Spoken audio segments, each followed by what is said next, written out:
Whenever you're ready.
So one suggestion for improvement or a compliment on what he's doing, just 1 point each. Brian, why don't you start?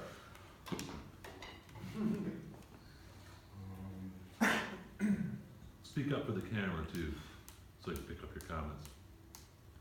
Record them for posterity. I think maybe some rhythms could be tightened up a little bit. It was really just in the middle ones. That's all I got. Eduardo? Rick, you're the mallet master, bro. What? He said I'm the mallet master. Yeah, he's the mallet master. Well, what about this piece? I'm the snare master. I think in the middle section, where it has those like tight buzzes. Yeah.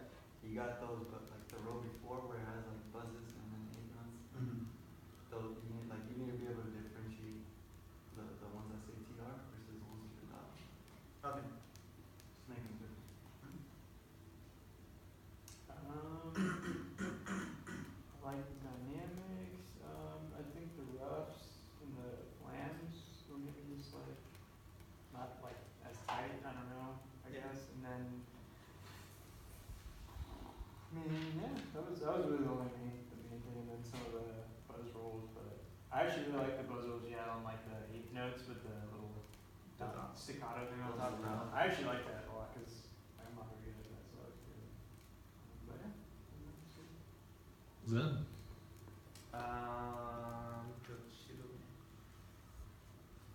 You're using a lot of arms and you need more wrist action. And that might help maybe help with timing and being able to do quicker motion just because you're using smaller muscles. Yeah. Any other suggestions for improvement from anybody?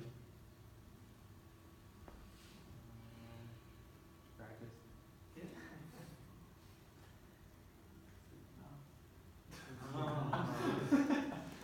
Right. The forzando means you need to attack that roll, get in there and then get away and get up, and then get up there. Get her. Yeah. Yeah. It's 100 notes, alright? Yeah. Yeah, bro. No, I mean that's good. I know. So I wondered, along with the lines of Zen's suggestion, I think the drum height for you Yeah. is on Super the low. low end of what people would play with and be comfortable. I don't think it's too low to play comfortably, but I wonder if you might have a little more success along the lines of what he's suggesting if you just play with it a little higher.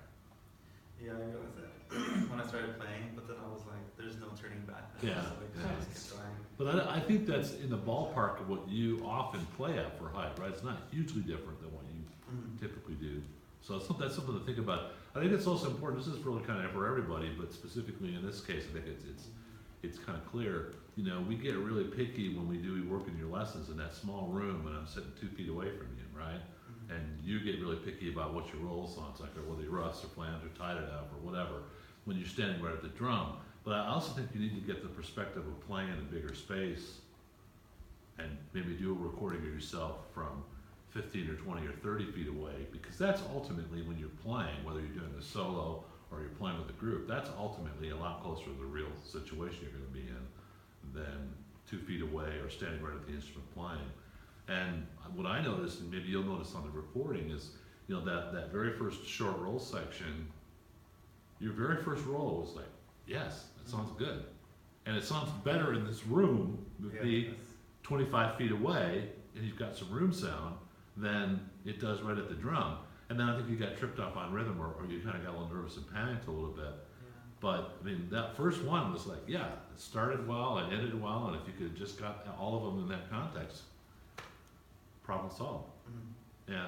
I actually think the staccato rolls are probably a little too short. You're cutting them off enough that they almost don't sound like rolls.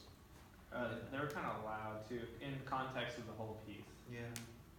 I like that though. Yeah, no. And then I think at the end, and then again, this is kind of for everybody, Rick and I have talked about this already, but I think it's easy when you've got a last third of this, like you do with lots of ornamentation, lots of flams, lots of roughs, lots of syncopation. I think it's really important for you as a musician and as a technician on a snare drum to really step back and think, okay, what if I did this without the ornamentation?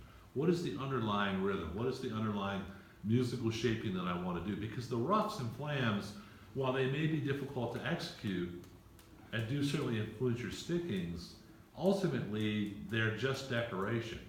And if they take on too much power in your imagination of playing a section, it's easy to get lost in the details of getting those to work and kind of lose the sense of the section. And I think to the extent that you have the more sense you have of what you want that section to sound like as a basic rhythm with, you know, some shaping and accentuation, and you're just adding, you think of just adding, or here it is, the flams and roughs, just adding to ornamentation to that, I think you'll be more comfortable with it. Okay. In other words, work that side of it as well as working individually on executing the techniques, executing the ornaments. Yeah. Okay, thank you.